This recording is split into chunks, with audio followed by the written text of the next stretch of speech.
Hello, ladies and gentlemen, and welcome to another episode of the Daily Friend Wrap. I'm your host, Nicholas Lorimer, today joined by Marius Roodt. Let's get into the news of the day. And the first thing we're going to be talking about is the country's ongoing debate about BEE. And I think an interesting development has happened. We've crossed a strange milestone, which is that Adriaan Basson, who I believe is the editor-in-chief of News 24, has opened or has put himself into the debate and an interesting position, one that is, I think, at least slightly aligned to our position. His opinion piece is titled BEE Ramaphosa Ignores the Elephant in the Room. And it begins with the following. Basson says, "Here is the question President Cyril Ramaphosa refuses to answer in his fervent defense of Black economic empowerment. How much has BEE contributed to economic growth, and how many jobs has it created?" Now, the reason this is significant is that I would say Basson has been pretty friendly in general towards Ramaphosa. And has it been, I wouldn't say friendly, but sympathetic, I think, to the ANC in many ways. And the fact that he is kind of coming down in this debate on what I believe is the central question. BEE has not created jobs and not created economic growth. It has not reduced poverty. I think this is a very important sign that the debate is very clearly shifting against BEE. At the same time, we had a opinion piece in Business Day from the DA's head of policy, Matt Cuthbert, defending the DA's stance on BEE, saying that the DA had learned the lessons from its own history between 2014 and 2019 when, according to Cuthbert, the DA sought to fast-forward racial transformation in its ranks from people to policy. 6 years ago, we reasserted and resolved to recommit to non-racialism. I maintain that the DA made the right decision to ditch a populist-driven approach in favor of an evidence-based one. Marius, what do you make of the state of things? We obviously talk about this a lot, but it is one of the key policy disputes in South African history. And I think it's one that has been a long time coming. What's your thoughts on where things are at? Yeah, I think to use a phrase that the kids say, I think there's a bit of a vibe shift at the moment. I think a lot of people are coming around. I mean, the fact that somebody like Adriaan Basson, who, as you say, has been quite friendly to the ANC and been quite reluctant to criticize them. I do think News 24 sometimes gets criticized unfairly. I do think they are actually a pretty good publication, but I'm not Adriaan Basson himself. I think he's been, I really agree with him. And this time, I think I do. But there's also the question, though. There was a column in Business Live last week. I'm not sure if we spoke about it on the show.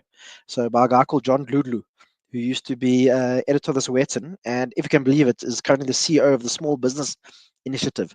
And the headline of this column is "Let's talk about strengthening BEE." And he's got a very telling line here. He says, because now he talks about how people are criticizing BEE. Much of the criticism is misplaced and misinformed. For example, BEE cannot be blamed for SA's worsening poverty, inequality, and joblessness. Resolving these issues was never its primary objective. Then he goes on to talk about how BEE has been very good because it's created some BEE millionaires. He talks about Ramaphosa, he talks about Patrice Motsepe, Saki Makazoma. And he says what's happened is these guys have used their personal wealth to start foundations, which has uplifted communities and so on. So that's also the thing. Is the point of BEE to lift ordinary people out of poverty and to create jobs and so on? Or is it to create this class of very rich people? Another telling thing in John Ludlu's article is that he calls these people like Motsepe and so on oligarchs, but not in a pejorative way, but in a positive way. And that's all very telling. Do we want to create a whole bunch of oligarchs? Having a country full of oligarchs is not a good thing. Ask the Russians, like having a whole bunch of rich, powerful people running things is bad. You shouldn't, that's not what you should want. So that's also the question. Is the point of BE to get rid of, to decrease things like unemployment and poverty? For some people, it's actually not. It is just to create a small class, maybe even less than 500 people, less than 100 people, of incredibly wealthy people who have become incredibly wealthy just because they are black. No, exactly. There has been this sort of sleight of hand played where, on one hand, defenders of BE will say, we need this policy because, we've got such poverty and inequality and all these injustices of the past. But then you kind of confront them with the evidence of, okay, but has the policy actually worked? And then suddenly the goalposts shift and say, well, this is more about some kind of grand racial spiritual upliftment project of creating millionaires so that black people can feel like they are included too, not in a literal sense but in a sort of spiritual sense, which is, I think, rather cynical, because you realize that unfortunately quite often the people making those very specific arguments are the exact people who've benefited from some of these programs. And it's exactly why when you actually go out and ask ordinary South Africans, how do you feel about BEE? Or would you prefer BEE or, like, say, a voucher policy or something, as we've done in the past, or a job? And what do ordinary people say? They say, well, I mean, I've never gotten anything from BEE, so yeah, sure, I take the voucher, I take the job. That's much better. But I think there's also a lot of, let's say, like, kind of sleight of hand. And black economic empowerment sounds nice, obviously, but it's only benefited like a small handful of people. That's also, we need to, I think I also mentioned, we need to define what do things like transformation mean, or equality. President Ramaphosa was talking about, we need BEE until we've got equality. No country on earth will ever be equal. It's completely impossible. You can be equal under the law. That's how it should be. But you'll never have income equality. You'll never have equality of anything, because human beings are different. It's a fact of life. The only place we can ever be equal is under the law. And that's how it should be in a proper country. In any other way, it's completely impossible. So what does the president mean when he means we must all be equal? It's a complete impossible goal. And if it's what we're striving for, then we can use these excuses to push for all kinds of terrible policies, saying we need BE because we need to be equal, but we will never be equal. Also, what does it mean to be transformed? When is the country transformed? I think anybody could agree that South Africa's transformed since 1994. And I know some people disagree, but I think overall for the better since 1994. But so what do you mean by transformation? Does it mean that no white people are in public life anymore? Does it mean every single company must match the national demographics, or whatever the case is? What does transformation mean? It's all these phrases are used to as a fig leaf for all kinds of terrible policies. Exactly right. Okay, let's move on to our next story. And this is, I think, just another one of those little stories that says a lot more about the state of things. The water crisis in Joburg continues to cause real problems in many people's lives. In the early hours of Monday morning, there was a fire in Mayfair West in Johannesburg, where a mother and her child died in the fire. A number of people had to be taken to hospital for smoke inhalation. And one of the problems was that when the neighbors attempted to try and fight the fire while waiting for fire services to arrive, there was no water in their taps, because apparently this happens basically every night, that the water runs out at night when the pressure gets low. Now, we don't know for sure whether people would have been saved or whatever if the water was present, or maybe if the fire service has been able to get there slightly quicker or whatever. But I think this does speak to a sort of larger problem, which is that this water crisis is seriously destroying Joburg, I think, in a very fundamental way. And it is costing enormous amounts of potential and making people's lives much worse. Your thoughts on this issue, Marius, and maybe what needs to be done to start resolving it? Yeah, I think as an example, as you mentioned, we can't say for a fact that these people wouldn't have died if there'd been water available. But I think it's probably a good something you could surmise. There clearly wasn't any water that can do anything about the fire, so there's no way of even trying to douse it in any way. So this is an example where we're seeing service delivery actually literally costing people's lives. And if we don't, and who knows what might start soon happening. We might start having cholera outbreaks if we don't have people being able to get clean water and so on. And, I remember reading an article, even going back, this was just, 15, 16 years ago. It stuck with me. And the load shedding had just kind of started. And they said, you know what, if you think load shedding is a problem, wait until you have water shedding.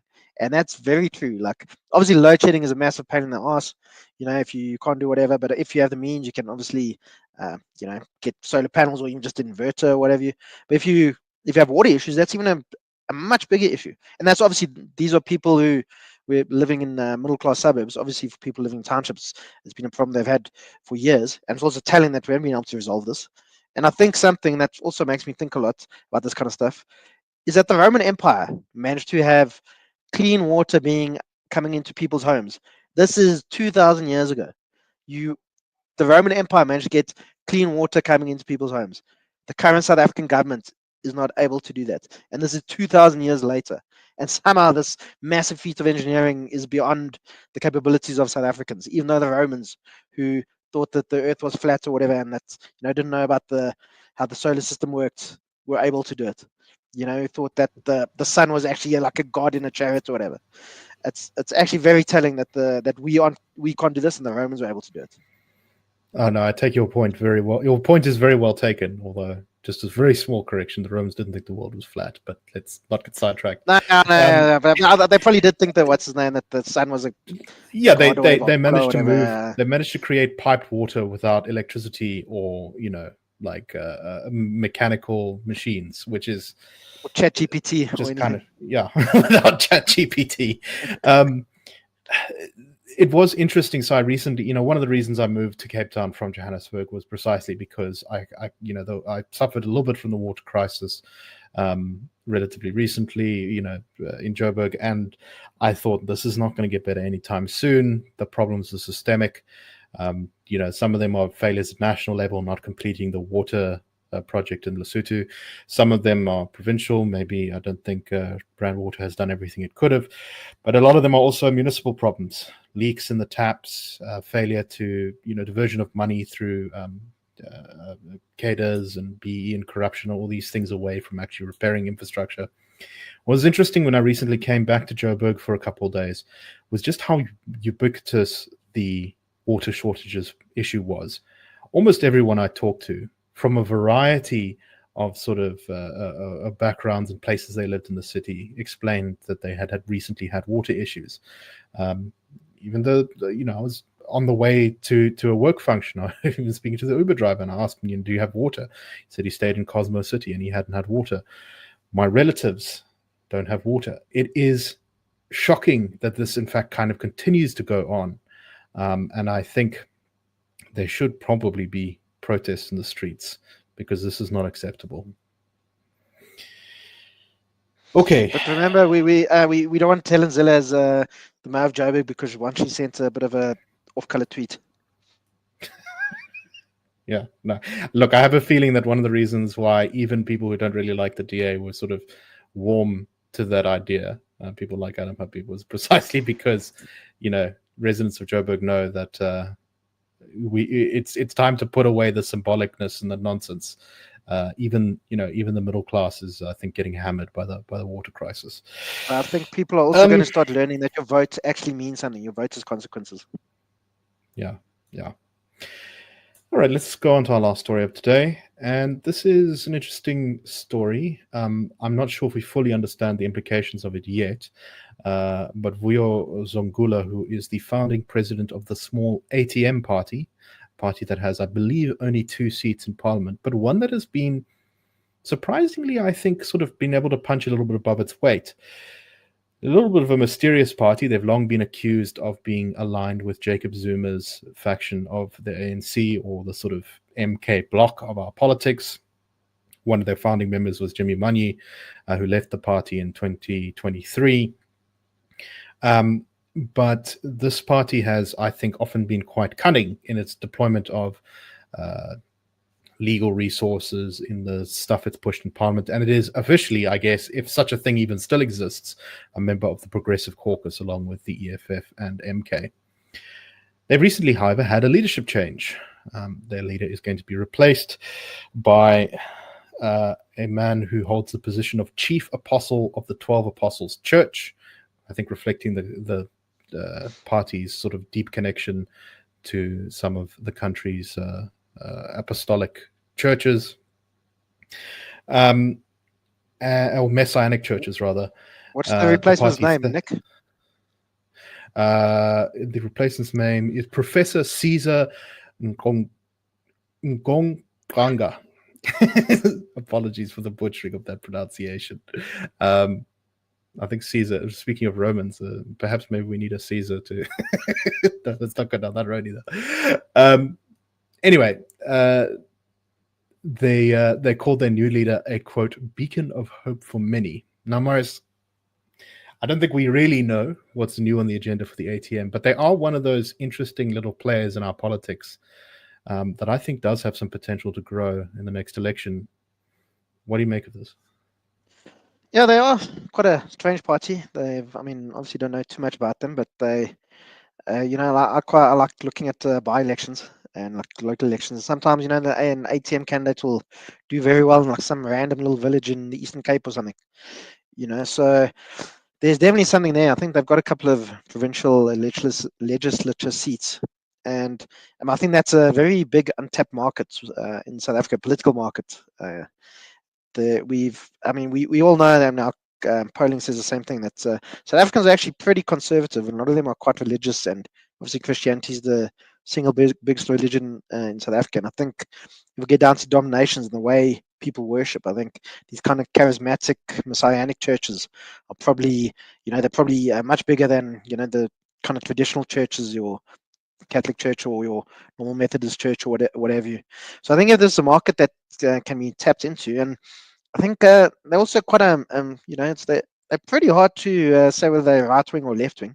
I think socially they're pretty right wing, then economically they're pretty left wing.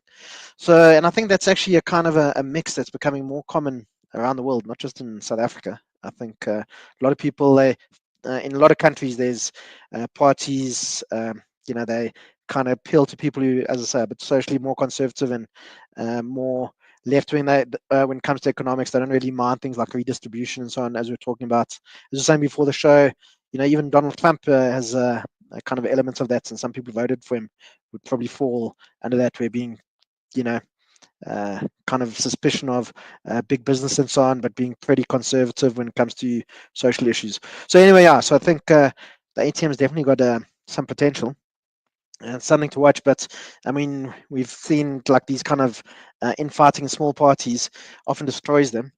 And it's fighting is often the bitterest when there's not that much at stake. And maybe this is one of those issues where there's only 2 MP seats. Like it's always like 2 bald men fighting over a comb. That's always the most. Then the fighting can be very bitter. But we'll see what happens. I think it's definitely a party to watch, and it's definitely got a foundation, I think, to maybe make an impact in South African politics. But yeah, it's I just think it's something to keep an eye on for now. They are an interesting sort of potential, as you say, for what they could represent in our politics. Not saying that I think that they are a particularly positive influence, because they do have tended to have a pretty strong alignment with the kind of MK side of our politics, but still. It will be interesting to see whether they get absorbed by MK or whether they are able to chart their own course in the next local government election. Okay, that's all the time we have for today. We hope you found the show interesting. We will see you tomorrow on The Daily Friend Show. Cheers, everyone. The Daily Friend Show and The Daily Friend are a project of the Institute of Race Relations, the IRR. The IRR is a think tank which was founded in 1929 to study race relations in South Africa and works to change government policy to improve race relations through non-racialism and to ensure the prosperity of all South Africans. If you like our work and would like to support us, please go to irr.org.za and click Support the IRR, or you can go to thedailyfriend.co.za and click the Fund Us button.